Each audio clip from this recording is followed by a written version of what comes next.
What's up with it? It's Canadian Cole bringing you this with Sports of America.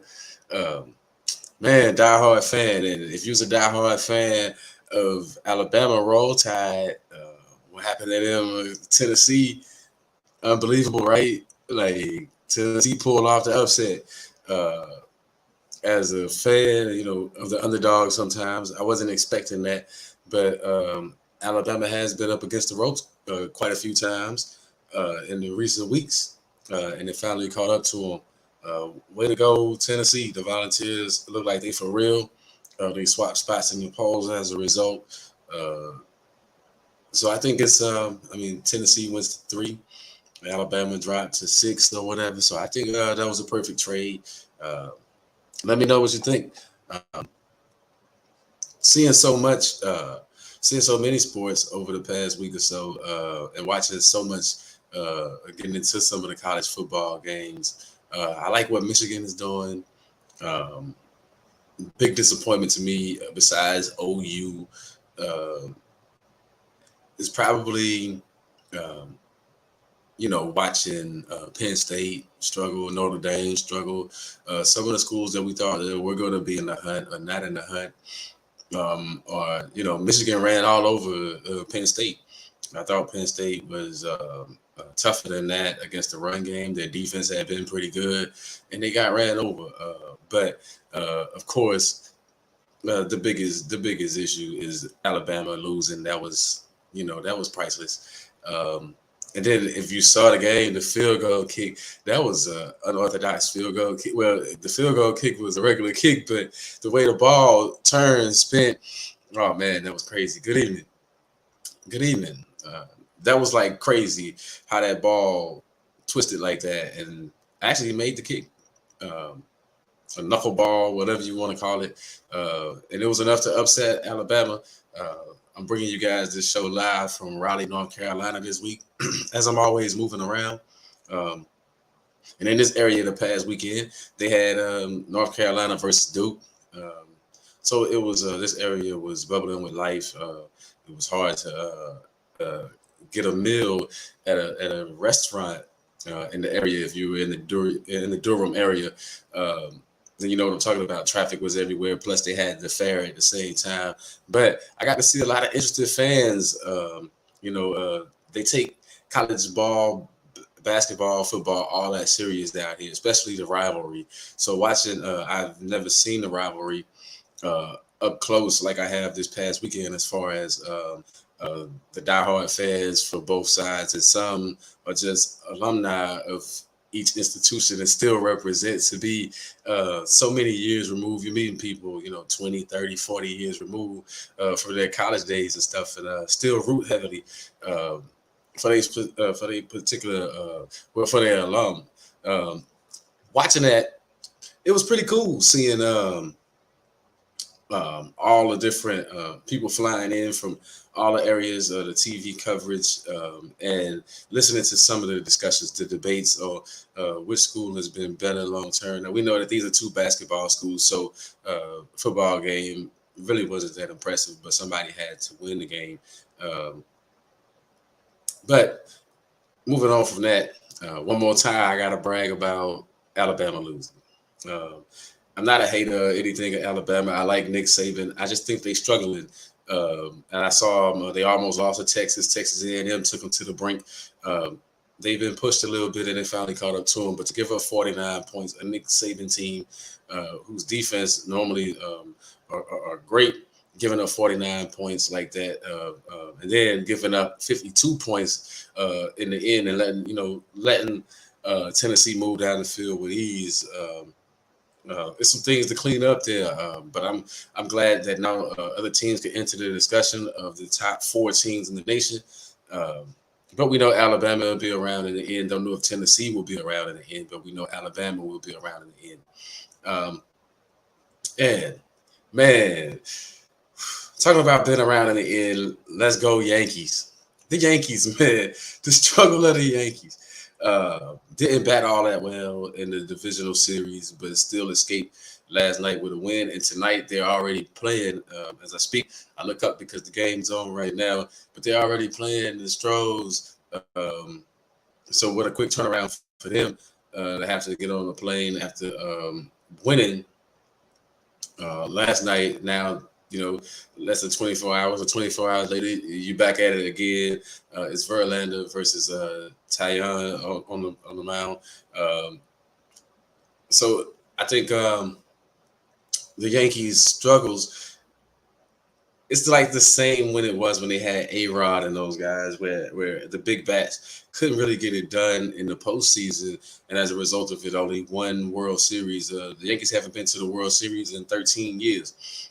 Maybe this is their due, but I don't know. They got their work cut out against the home team. As a diehard fan, I'm in heaven right now. The hometown team, the Astros against the Yankees. So it's like a win-win for me. So I'm pretty much loving that.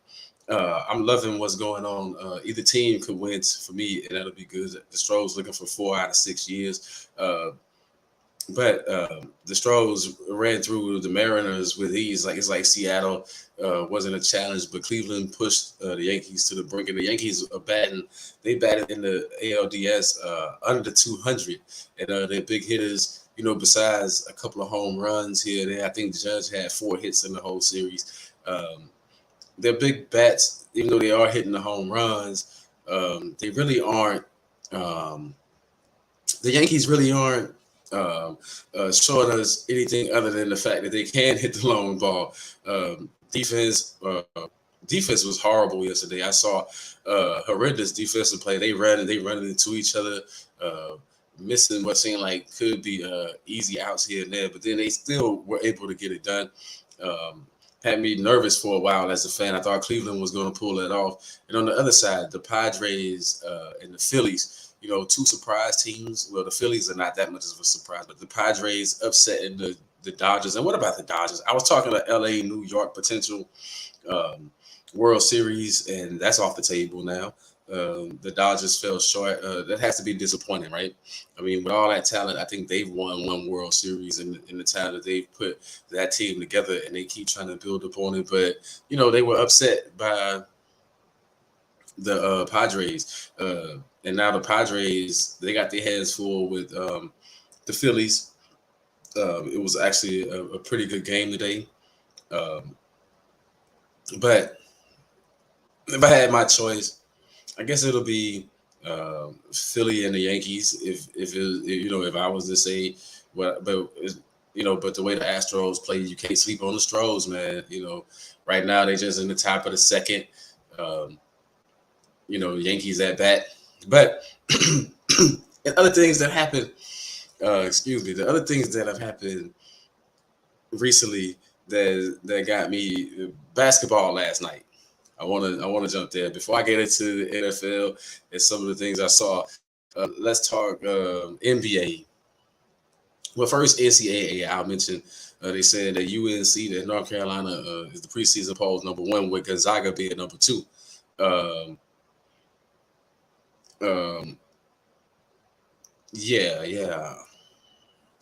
Yeah. The championship series. I think they'll be highly competitive. The Stros, I think they can run away from the Yankees, but I don't think the Yankees can run away from them. That's going to make it. But the Yankees home run ball, I think that's going to make that series as I speak. It appears a home run was just hit by the Yankees. Bader just hit a home run, his 4th one of the postseason. He just hit a solo shot. I think off Verlander, anytime you can hit Justin Verlander, you've done something. I think the pitching is going to be, the decision maker outside of the bats, and I think the Stros do have a better pitching staff, but the Yankees pitching staff can keep them in there, and with that long ball as a threat. So it'll be interesting. And on the Padres side, Bryce Harper, he's a guy for me to watch. He plays hard. Well, that whole team plays hard. Schwarber and those guys, man, they come to play. But the Padres, even though they got a lot of talent, Machado is definitely somebody, a game changer for them, along with some of their pitching.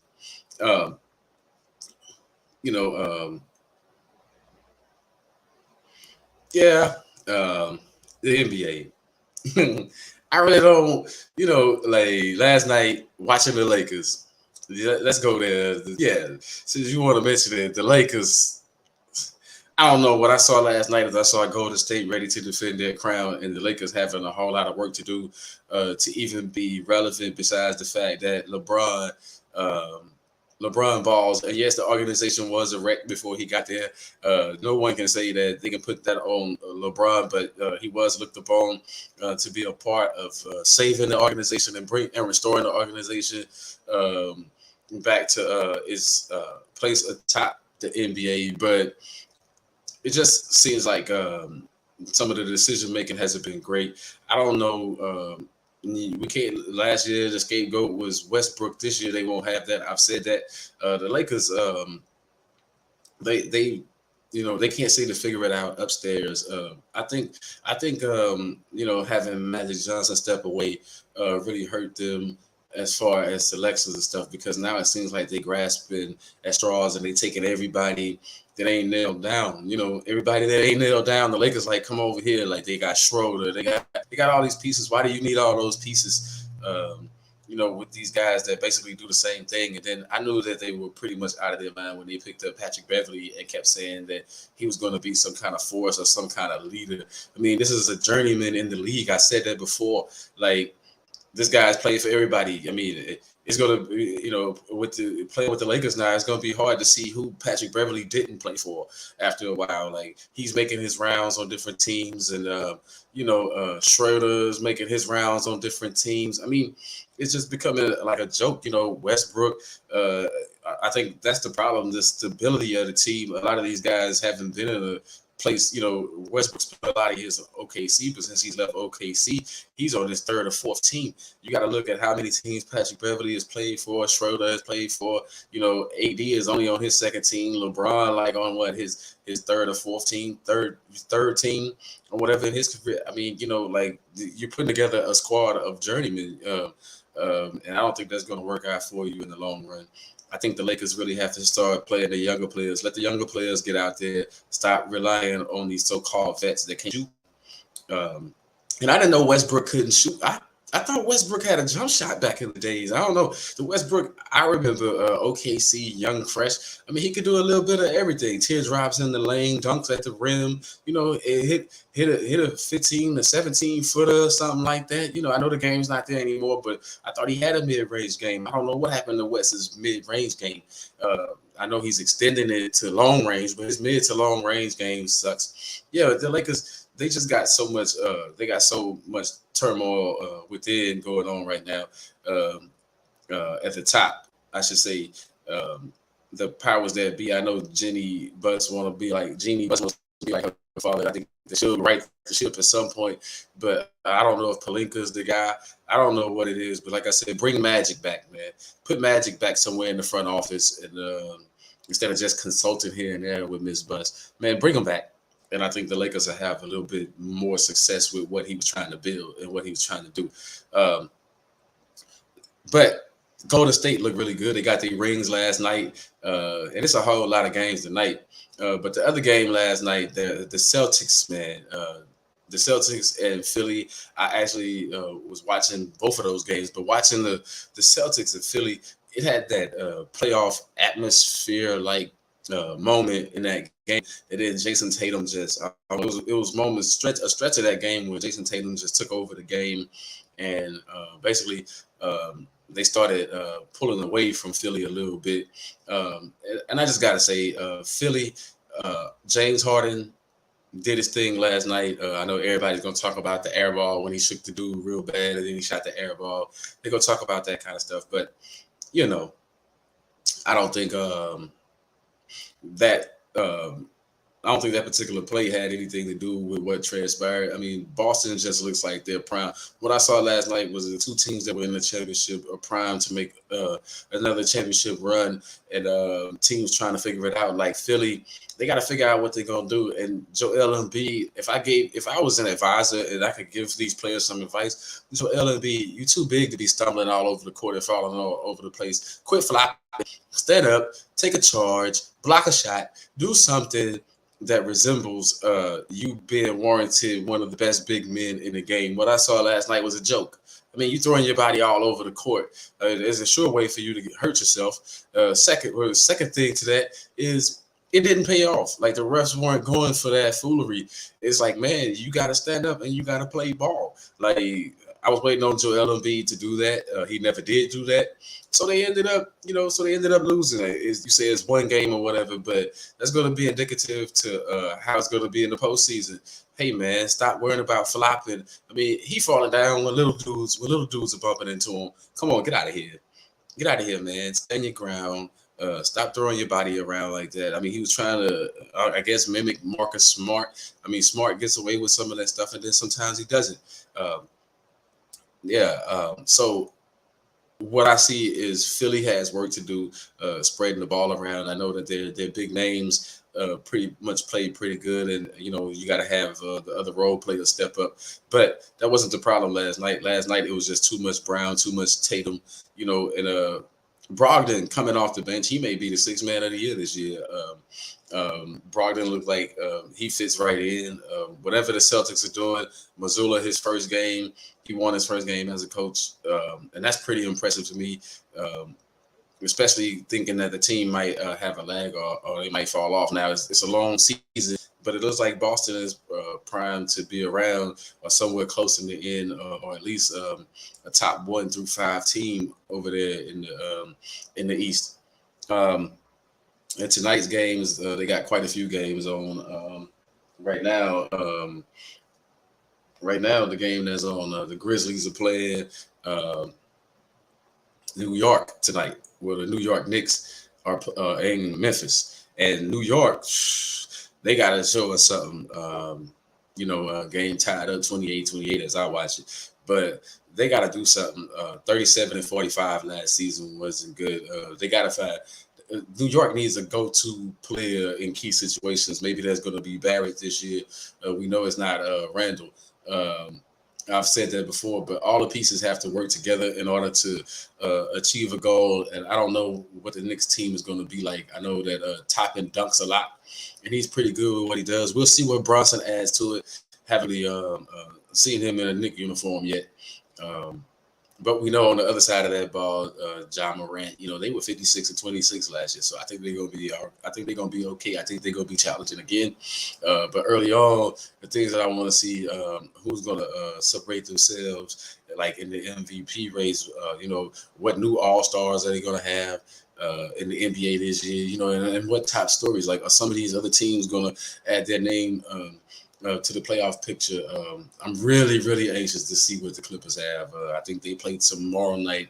I think I get to see them play against the Lakers. I'm interested in watching that. I want to see how hard they play. I actually think the Clippers are that team to me. And but what I saw from Golden State, they're going to be professional about it, putting the controversy behind them, and then Golden State just looking like they ready, man. I mean, Steph looked like he was a little slow out the gates at first, but then he warmed up to the occasion. Jordan Poole looks like ain't nothing wrong with him after the rift between him and Draymond. They both seem like they came ready, man. So I gotta give Golden State credit, Steve Kerr, for being that coach, man. Steve Kerr becoming that guy. He's becoming that person that makes the engine go, man. He seems like he's the one that fuels that engine.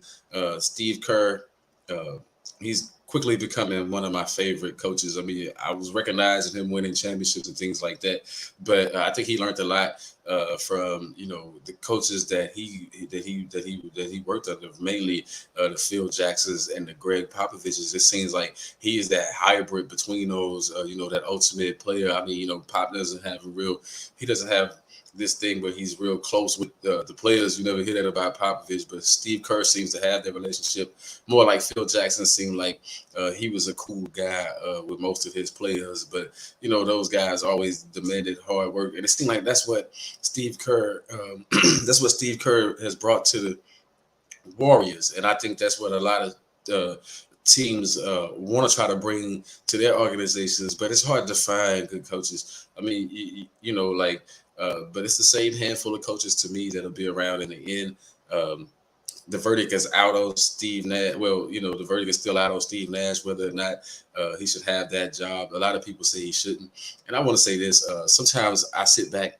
I've been a fan of shows, so I watch ESPN constantly. And sometimes I sit back and I watch that guy, Stephen A. Smith, rant and rave about different things. And sometimes it's annoying, but I agree with him sometimes, and sometimes I don't. I don't want to, but really and truly, bring it up. Sometimes he brings up excellent points, and in order for like for the Brooklyn Nets, his harp is always Kyrie just plays. So we'll see this year if Kyrie plays a lot of games, and what the Nets do, because I think that's going to be key to their cohesiveness. The more time that they have on the court, but that goes not just with them, but the Clippers will challenge. The Warriors will be around. Phoenix. That's what I was going to get to. Like watching these shows and seeing people predict where Phoenix is going to be, and questions being asked: is the window closed? I think that window already closed for Chris Paul. I don't think Chris Paul is going to get a championship. Not this year. Not ever. I'm looking at, like I said, I'm looking at the Clippers and the Warriors over there in the West. I think that's going to be the Western Conference Finals. Or if they may have to run into each other before that, but I think that's the series to watch. I think those are going to be the games to watch. That's just my opinion, but we'll see what everybody else does. And don't sleep on the Grizzlies. We know the Grizzlies will be around. Like it's early on in this game, second quarter. Seem like all the young talent, it's good that they got new faces. We're not just harping on LeBron James. We're looking at all these younger players that are coming up. Interesting things. We'll see how Murray and Young respond to each other, sharing the rock back there. We'll see how that goes. That should be an interesting pair. And then Donovan Mitchell with the Cleveland Cavaliers, see what he brings to that pie. It kicks off tonight. It's a lot of games, 12 games a night. But just to think about it, certain games early on look like the NBA is trying to send a message that they want to try to get people engaged before it becomes that usual stuff that they do. Right now, the load management, before load management becomes an issue. So they're hitting you with some good games. Like right now, the Cavaliers are losing to the Raptors. The Bulls. The Bulls are playing. Let's see. The Bulls are playing the Heat, and the Bulls are losing to the Heat. Actually, quite a few games. The Magic are losing to the Pistons by 2. I'm looking at the Wizards losing. The Wizards winning over the Pacers right now. And the Pelicans and the Nets. In the second quarter, the Rockets and the Hawks. A lot of these games are just in the second quarter or early first quarter. The Thunder playing against the T-Wolves, and then the Hornets and the Spurs are playing right now. Like I said, quite a bit of action, and we're going to see. Later on, the Mavericks and the Suns, you get to see what Luka has on it, and the Trailblazers at the Kings, you get to see what a team with Dame Lillard is going to look like. What did Dame Lillard do to put them on? What did Dame Lillard do in the offseason that's going to help this squad now? We'll see how that pans out, but it seems like it's pretty good game zone right now. So the NBA slate is full. They did a nice job with the opener. Like I said, I like some of the matchup. Bulls, Heat, that might be a playoff matchup later on down the line. Cavaliers, Raptors, you never know what's going to happen. I think showcasing the talent and having the teams meet early is good for the league. It's good for the marketing because, like I said, once the load management and stuff starts taking over, then you won't see you'll see these same matchups, but you won't see the level of competition. Last night, I thought all teams played to show what they had early. That was good. Whatever happened late, it happened. Some teams have more talent and execute better, which is what I saw and which is funny because right off the rip, game one, when you need buckets, I think these teams already know who they leaning towards to get those buckets early on. So it'll be good to see Tyrone Maxey. He played a pretty good game, but a lot is on Maxey's shoulders to step up and be that third guy or whatever for since Tobias Harris apparently can't get that done. Um, Now, I'm gonna take a moment to say, check out my other show. It's the People's Coach Committee's Call. You can check me out on Stimulate Your Mind every Tuesday. iHeart Radio, WDRB Media. You can check me out on the Stimulate Your Mind show, 5:30 p.m. Eastern.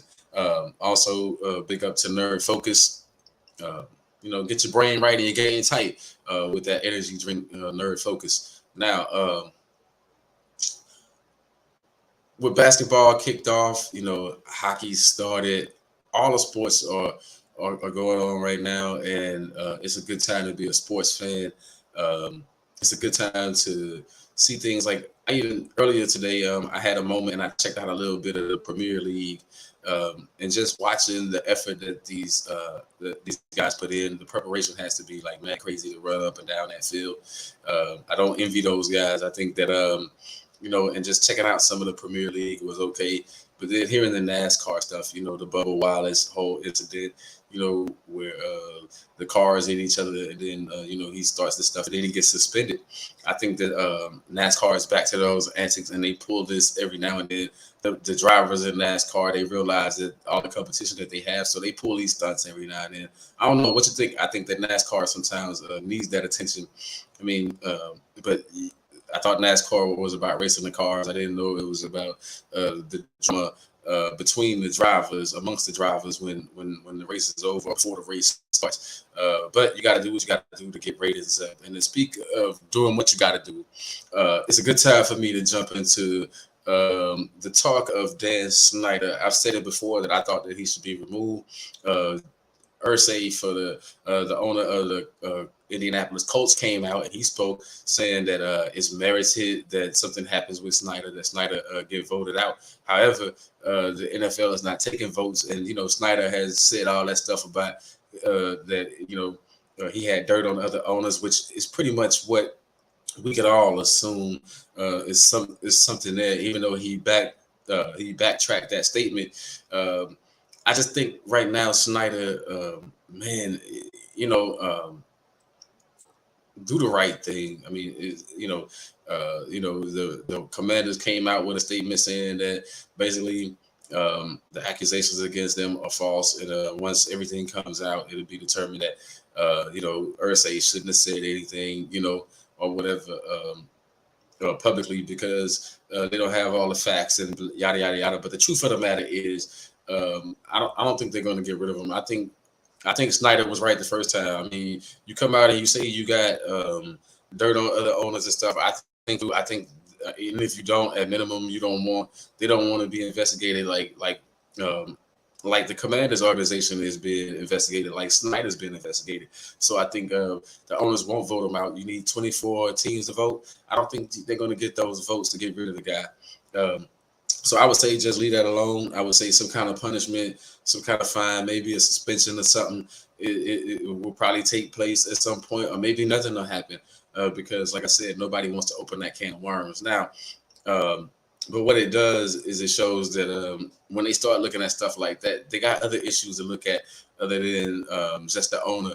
It's like, do something about the roughing the passer calls. Do something about these referees smoking some of these calls and making some of these games less competitive because of flags. I mean, get a for sure definition of what's going on because it impacted some games over this past week, which is where I want to start. The last Thursday night's game was, I don't know, to say the least, it wasn't all bad, but it wasn't great. The Bears, man. Whew. The Bears. What a tough break to outplay the Commanders and to lose to that team. I mean, the Bears are going to wish, when it's all said and done, they're going to wish they had a couple of games back, but I'm sure they're going to wish they had that game back. That was a prime opportunity to put themselves, right there with Green Bay, and then they didn't capitalize on the opportunity. I mean, just a bad a bad turnover at the wrong time. Um, not only that, um, just losing momentum and having all those cracks in the red zone and not being able to put it in. But that defense still played relatively well. I'm impressed with the defense. And speaking of another team's defense that played well, the Monday night game, the Denver Broncos defense. Man, I feel bad for them because they are keeping them in every game. They're doing everything that they possibly can to help that team win. I mean, the Broncos defense, it's got to, man, what more can they do to help a team besides score every touchdown themselves and put themselves? I mean, that defense kept them in the game and fought. And then, I thought both teams' offenses didn't look that great. I know Herbert's going to get a lot of flowers for going ahead and winning the game and all that, and the Chargers being 4-2, which is surprising with despite the poor coaching on their part and all that, and whatever, the giving away games and stuff, keep letting teams hang around in games. They still 4-2, right there with the Kansas City Chiefs. So that's impressive, but the Broncos, I mean, we can lay it at Russell Wilson. It's true enough, he doesn't look good out there, but receivers got to get open. Some of the routes, I think he should be screaming like Aaron Rodgers is screaming in Green Bay right now. Says simplify the offenses. Green Bay, they got rolled over by the Jets, and that was. The Jets. Look at the Jets, 4-2. That's a surprise team. That's to me, that's one of the biggest surprises. That's almost as surprising as the Tampa Bay Bucks being 3-3. Somehow, still like in a tie or leading that division because I think they're tied with the Falcons and they beat the Falcons head up. So actually having like a half game lead at 3-3, that's kind of disappointing. But nobody's playing well, and people all week, all I've been hearing, since Sunday, this week, all I've been hearing about is Brady, yelling at the offensive line, yelling at his teammates. It has nothing to do with why they were getting their butts kicked out there. Like, if they lost to Pittsburgh, and I was so wrong. I was so wrong on my picks last week. Like, I picked some horrible games. I don't know what I did. Like, I don't know. Nothing panned out the way that I thought. The Ravens lost to the Giants, and they lost where they had a 10-point lead. Like, nobody addresses that elephant in the room with the Ravens. Lamar Jackson is so far, he's had his MVP moments, and then he's not looked so good. Like 2 weeks in a row, in my mind, Lamar Jackson. I lay it on the coaches and say they're taking the legacy, but then Lamar, he turning the ball over a little bit too much in the fourth quarter of these games where they have leads. Now the defense still gotta make a play, man. Like sometimes, man, you gotta beat your man. You gotta make a play. You gotta get you gotta get the other team's offense off the field or something has got to give. I mean, you blew another 10-point lead, and Jackson did throw an interception that helped. That helped lead the Giants to winning that game, but at the same time, defense, you got to hold them to 3, or you got to do your part. I know you put it in a position, but sometimes those things happen, and I think Harbaugh has a lot to do with it as far as like what routes are they running for Lamar Jackson and him taking hits back there. You got to fix the offensive line. There's a lot of problems that I see with the Ravens. I mean, but this contract year for Lamar, maybe they should have knocked that out the way because it seems like it's up and down. Like he's won you 3 games, he's lost you 3 games, but then they've blown big leads. They've had a lead in every game that they played. The Ravens have had a lead, a double-digit lead in every game that they've played, and somehow they're 3-3.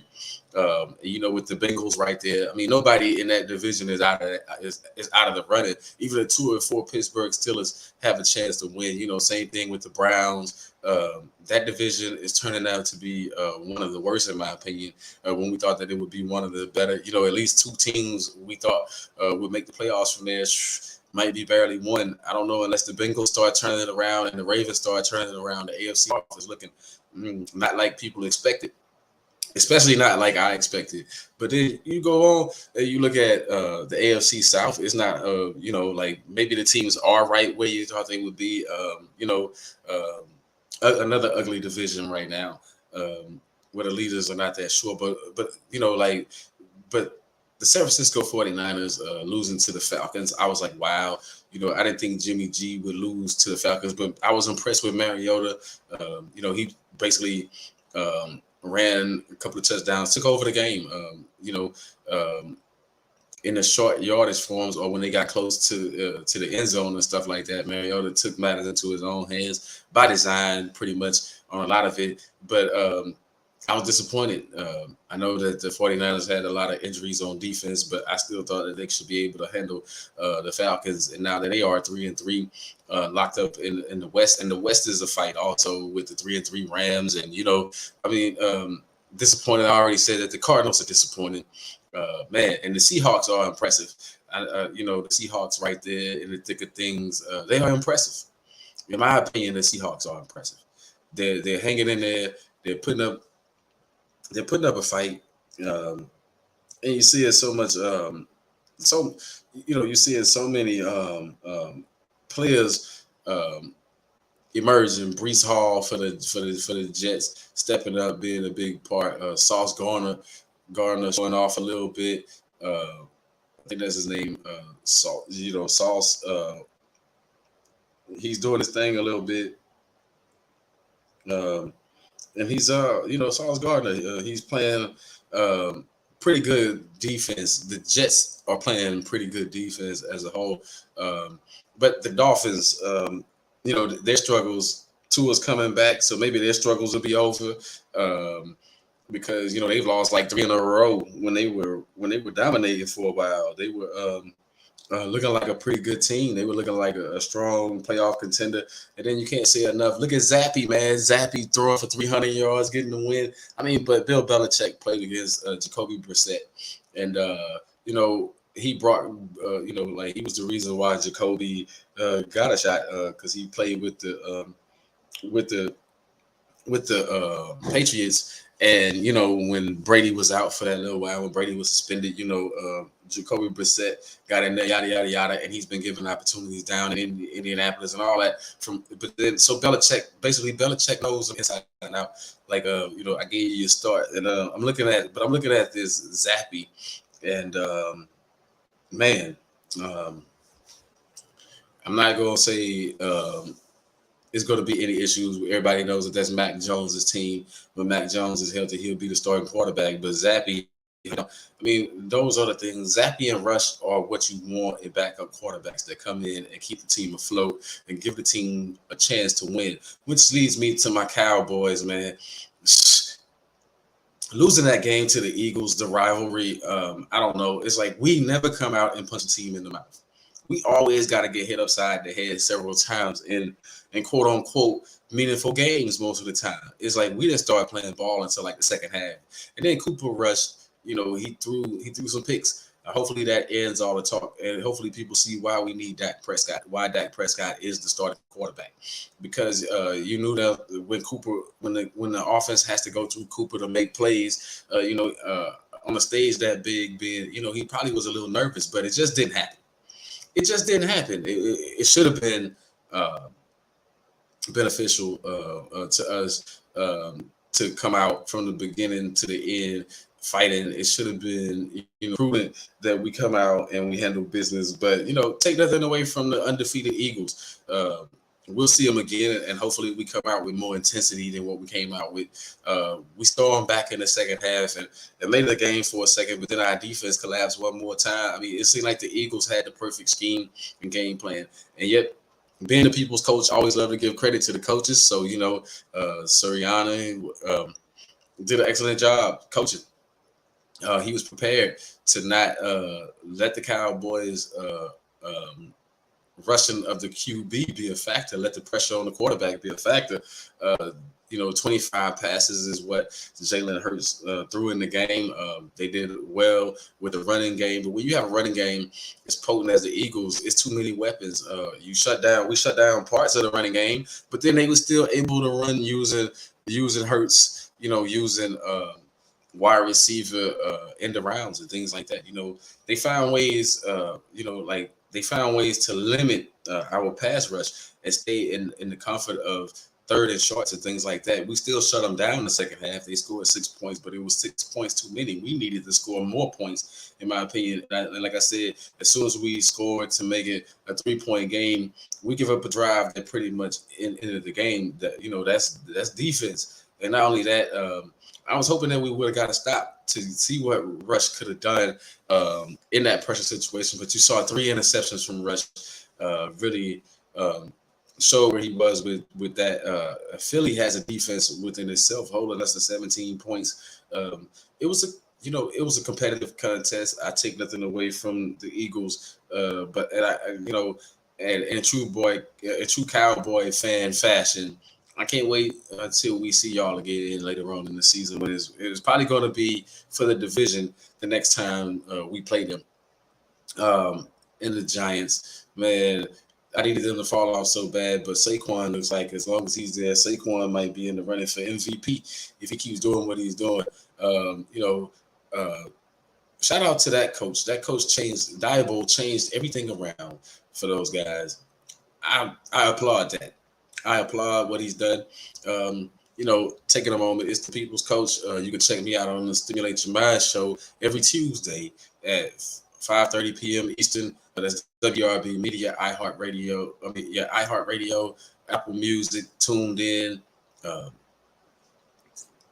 that stuff. And I like to say thanks to Sports for America for giving me this platform, putting me on, which leads me to that nerd focus again, man. Get your brain right and your game tight. Check out that nerd focus.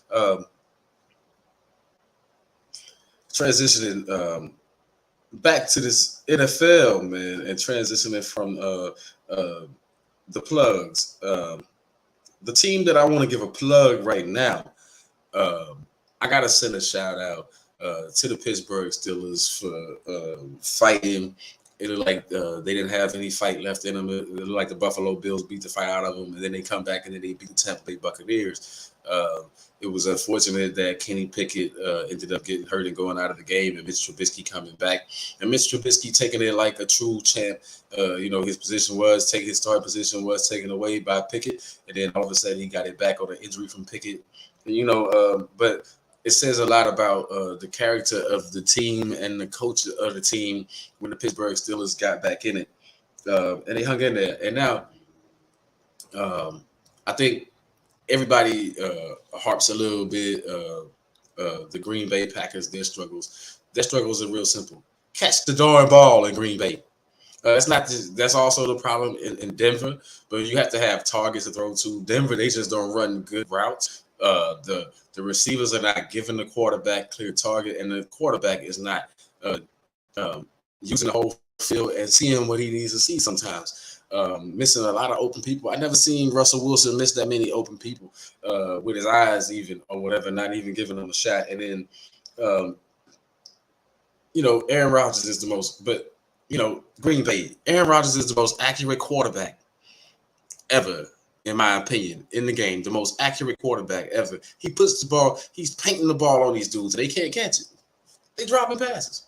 Left and right, they dropping passes, and they not getting open. And I don't think route running is the problem. It's executing as far as finishing plays. Catch the ball, dive for the ball, make your quarterback look good sometimes. Jump up there and snatch it sometimes. That's what these other receivers are doing that are making their teams relevant. Sometimes you got, as a receiver, you got to make plays. But I see a lot of jogging. I don't see people going all out. I don't see people going all out for this guy. I don't see them playing as hard as they can. I think everybody wants things to be easy. And, watching the Monday night game, just to transition back real quick to that Monday night game, the flip back there, the Chargers, they still made some questionable calls and stuff. But what I saw was on both sides of the ball, receivers are becoming like, they're becoming like NBA players begging for too many flags. It's like they want a flag on every play. It's like, man, let the defense play a little bit. Like, that's a good defense. Run back to the huddle. Sometimes it's like, they turn around looking for flags. What I don't like is when the guy turn around looking for a flag and then a flag comes out. Like the ref needed his approval to throw the flag, whereas like the ref wasn't going to throw a flag until a guy complained or something. Kind of looks kind of cheesy to me. Looks kind of corny to me. But I saw that a couple of times in that game, in that Monday night game, and it happens in a lot of games where it's like these guys are just crying for flags. Man, it's like, whew, yeah. Um, don't know what to say. I know the game is supposed to be entertaining, but that's not entertainment to me. As far as, hey man, uh, catch the ball sometimes, despite what's going on. That's what's making receivers. There's going to be some jostling down the field. There's going to be some hand fighting there. The refs are going to let them get away with some of it. And it's like, hey, you got to be able to adjust. I see a lot of these receivers, they because of the penalties, the pass interference penalty has been so frequent and so easily to attain these days that they don't even try. To make plays, and then when the flag doesn't come out, they're up in arms like, "Oh, that should have been a penalty." Maybe it should have been a penalty, or maybe you should have just ran through and try to make it. What I'm saying is in Green Bay, those guys better learn, young or not, they better learn how to catch the ball real quick. Um, Now I'm gonna get into this coming week, starting with tomorrow night's game, the Saints and the Cardinals. 2-2-4 teams, the battle of the 2-4s, man. I think I gotta go with I think I'm going to go with the Cardinals in that one. Um, Probably because I got Kyler Murray on my fantasy football team now. Last week I got thrashed in my fantasy because I didn't have a quarterback. Both of the quarterbacks that I had, they were both sidelined with injuries, and I think I had got Tua and I had Jared Goff, so neither one of them played. Um, anyway, and that's another thing. You know. Bill Belichick's defense, man. What they did to the Browns and then what they did to the Lions before that, 0, and then giving up 15. Those guys are really impressive. Bill Knowles' defense was my hashtag the other day. I like what he's doing. But the Saints, Cardinals, I'm taking the Cardinals, the Browns, and the Ravens. That's a divisional matchup that could decide. The Ravens better step it up. I'm going to go with the Ravens in this game, even though something tells me that the Browns are going to give them rough money. The Ravens aren't playing that great, but if they're going to right their ship, it starts now. I don't think they can afford to go 3-4 and then still call themselves a top tier team. They have to go to 4-3. They have to win this game, in my opinion, or it's going to hurt. And then you would be looking at the Browns possibly leading that division despite not having Deshaun Watson and missing other key pieces here and there. The Browns hanging in there. But I'm giving it to the Ravens. The Buccaneers and the Panthers. Now, if the Buccaneers can't beat the Panthers, who have absolutely nothing out there, they're trying to trade their main weapon, their main asset, Christian McCaffrey. They're trying to trade him. They're listening to offers for him. So it doesn't seem like the Panthers are interested in winning right now. So if the Bucks go in there, and it is a divisional rivalry game, but the Bucks should look dominant in that game. I'm not just looking for the Bucks to win, but they should look dominant. Come out, dominate from start to finish. If you are a Super Bowl contender, Tampa Bay Bucks, the Falcons and the Bengals. Now that's going to be a good game, but in that game, I'm going to go for the Falcons. I think the Falcons are going to upset the Bengals, if you can call it that. I think that Mariota is on the roll. I think he's going to show you that, hey, they can challenge down there in that NFC South since it's wide open right now. They've played some close games and they're hanging around. So I think the difference though is going to be Brady, Jarrett, and those guys getting after a seemingly defenseless Joe Burrow back there. His offensive line is not that strong. It's just a quick note. The Grizzlies are beating the pants off the Knicks right now, man. 61-46, a 15-point lead at the half. I mean, Morant got 18 points and 6 assists already. Bronson with 6 points for Knicks. But anyway, the Lions, where was I? The Lions and the Cowboys. Man, of course, I'm taking the Cowboys in that one. The Lions are going to want to prove that they can score points after being shut out. But hopefully, we put them in situations where we can play to our strengths. We weren't able to do that against the Eagles very much because we had a hard time stopping the run here and there in that short passing game. But this time around, maybe we've learned from that, and maybe we can adjust our scheme enough to be able to impact the game with the front seven and put pressure for them to pass the ball downfield, and so that we can get after the quarterback. We can do what we do well, put them in third and long. Maybe that's what we can do against the Lions. I'm not sure, but that should be the goal, or us being able to adjust defensively and stop the run a little bit better. The Giants and the Jaguars. I I think the wheels are falling off the Jaguars' bus. I think that wagon is coming to a halt real quick. So I'm going to take, man, as much as I want the Jaguars to win, it looks like the Giants are the better team. So it looked like the Giants, nobody thought it, but it looked like after, 7 games, the Giants are going to be 6-1. The Packers and Commanders, I'm going to give the benefit of the doubt to the Packers just because we don't know what Heineke's going to do. He's played decent here and there, but he hasn't been really great. It hasn't translated into winning when he started for the Commanders previously. So, and I think Aaron Rodgers will figure it out. Got to keep giving him the benefit of the doubt. And the Colts and the Titans, that's going to be a good game. I'm going to give the Titans a slight edge. I'm going to say the Titans come out victorious, even though I would be surprised Colts won, but I'm taking the Titans. I think they're going to win that AFC South. And this is going to be a good barometer for them to go and play against a team that's fighting really hard. Like the Colts haven't given up. They've made some adjustment. Matty Ice threw a lot of passes. He threw almost 60 passes this past weekend, showing that he can still get it done with the arm, and including winning the game late against the Jacksonville Jaguars. So I think that's going to be an interesting game. But I think I'm only giving the Titans the edge because I think they can control the clock. I think they're the healthiest team. They're the healthier squad, and I think they can put pressure on Matt Ryan. And the Texans and the Raiders, battles of the one-fers. I'm taking the Texans in that. Now, I've taken the Texans before, and they disappointed me, but I don't think they're going to disappoint me this time. I think the Texans get win number 2 versus the Raiders. The Jets and Broncos. Let's go. In that game, I'm taking the Jets. I think the Jets are a better team than the Broncos. The Broncos will have to show me something. The Chiefs 49ers. That game is going to be an interesting game, and I'm going to go ahead and I'm going to say the Chiefs are going to win a close game. San Francisco is going to come out angry because they let one slip away, no doubt, against Atlanta. That should have been a game that they won. If they want to be competing for a championship again, those are games that they should win. So, but I'm looking at them to come out strong against the Chiefs to try to prove something. But I think it's just going to be a Patrick Mahomes miracle, which that is a replay of the Super Bowl from a few years ago. So, yeah, I like Jimmy G. As much as I like Jimmy G, I just think the Chiefs get it done in that game.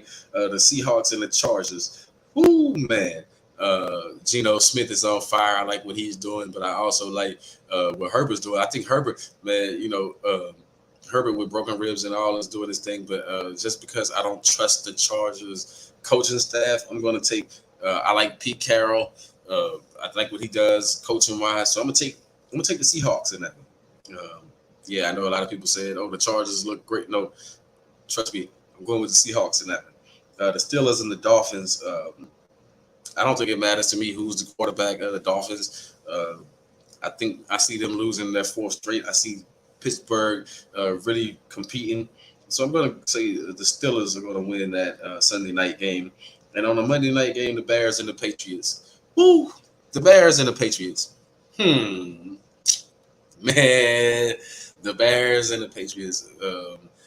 I like what the Bears had been doing, but I guess I'm going to have to take I'm going to take the Patriots in that game. Poor Justin Fields. Now you're about to see, you don't have much offense to work with to begin with. Now you're about to see one of the masterminds of defense, one of the masterminds for coaches. First of all, now you're going to see a defensive guru coming at you. The complexity of the New England defenses, the blitzes and things like that. Like I have them in my fantasy, so I've taken that defense over Chi-Town. I think it's going to be quite a few mistakes out there. But I don't see it as a runaway game necessarily because we know Bill can shut you down or whatever. And the Bears have been playing decent defense, so I'm going to give their defense a little bit of credit.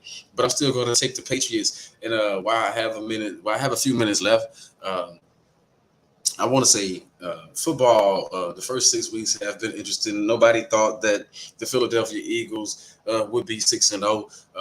I do see them losing some games throughout the season, even though they're saying, oh, they got an easy schedule. But we see there's no such thing as an easy schedule in the league. I mean, nobody expected not just the Jets to be where they are, but look at where the Patriots are right in the thick of things. Look at the Dolphins right in the thick of things. Like some of these records are indicative of the play or the lack of play for others. Like others that haven't reached the bar. I think the most disappointing team to everybody right now has to be the Las Vegas Raiders. Like I said, I'm going for the Texans to beat them, but the Raiders, I don't know what the problem is, other than the fact that they got a coach that maybe shouldn't be a coach. And they got players that's just not living up to the bill. Like the emphasis has to be on the players. Max Crosby cannot be the only person on your team going all out. Everybody has to start going all out. Everybody has to want to win, and you have to start making better decisions. Now, the Raiders, they still get ranked high, even though this performance that they're putting out. And it does start with coaching, and it ends with the players having to deliver on their end. I don't know. Maybe they should switch up the game plan. Maybe they should just run until they can't run it anymore. Seems, play action off of that seems to be a strength. But you also have to be able to stop people in crucial moments, and that's been the difference with the Raiders. I